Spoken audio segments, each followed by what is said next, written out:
L'Association française des directeurs de stratégie avait été créée dans les années 50 sous l'appellation AFPLAN, Association française des planificateurs d'entreprise, en même temps qu'on créait le commissariat au plan. Autrement dit, la planification était le premier travail du stratège.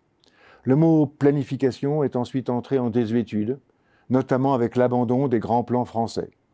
L'association AFPLAN a d'ailleurs disparu, car il y avait de moins en moins de directeurs de stratégie. Peut-être parce que chaque membre du COMEX ou du conseil d'administration se considérait comme suffisamment compétent dans ce domaine sans le besoin d'un directeur. La planification revient à la mode récemment, et fortement, sous le nouveau quinquennat Macron. Pourquoi ?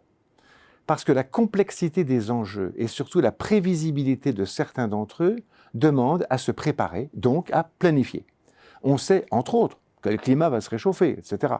Et qu'il va falloir changer des écosystèmes et des modèles d'affaires. Toute préparation ne peut se faire qu'avec une approche interdisciplinaire, interindustrielle, socialement et écologiquement responsable et enfin étalée correctement dans le temps. Autrement dit, un plan. Les planificateurs sont de retour. Les changements brutaux et prévisibles à venir ont une autre conséquence.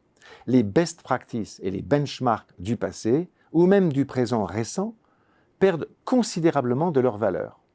Ce n'est plus parce que quelque chose a marché que cela marchera à nouveau.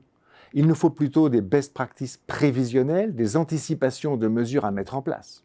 Certes, il faudra se reposer sur des hypothèses plutôt que sur des expériences, mais en prévision de ce qui va advenir et que l'on sait avec une relative certitude ou que l'on peut évaluer avec des scénarios, par exemple la demande en lithium, etc. Les grandes entreprises s'y mettent et réinventent les départements prospectifs. À titre d'exemple, il n'y a pas vraiment d'expérience dans le domaine des réponses du conseil d'administration ou du COMEX aux enjeux qui vont arriver concrètement avec la directive européenne sur le devoir de vigilance ou avec les lois à venir autour de l'environnement. Plus concrètement et immédiatement encore, on n'a pas encore vu tous les impacts de la loi Pacte et on sait qu'ils vont être nombreux et complexes. Mais il faut déjà aussi s'interroger sur ce que sera la loi Pacte 2 alors qu'elle n'est même pas encore proposée.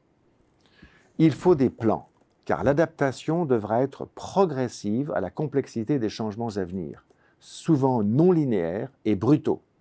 Les effets secondaires et les externalités de tous les changements sont complexes à prévoir, soulèvent de nombreuses questions de gouvernance et de design des organisations.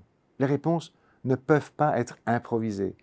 Il est probable que des luttes d'influence apparaissent entre les acteurs de l'entreprise, notamment avec des enjeux de responsabilité à partager entre le conseil d'administration et le management, mais aussi entre les différentes unités ou fonctions.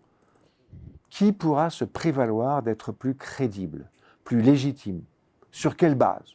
Qui prétendra posséder le savoir, la compétence pour prendre des décisions qui toutes seront vitales en stratégie à long terme ? Chaque acteur de la gouvernance de l'entreprise va devoir planifier, puis contrôler ce qui aura été effectivement mis en place. Rêvons un peu et espérons que les enjeux de survie des entreprises et de la planète dépassent les enjeux d'ego.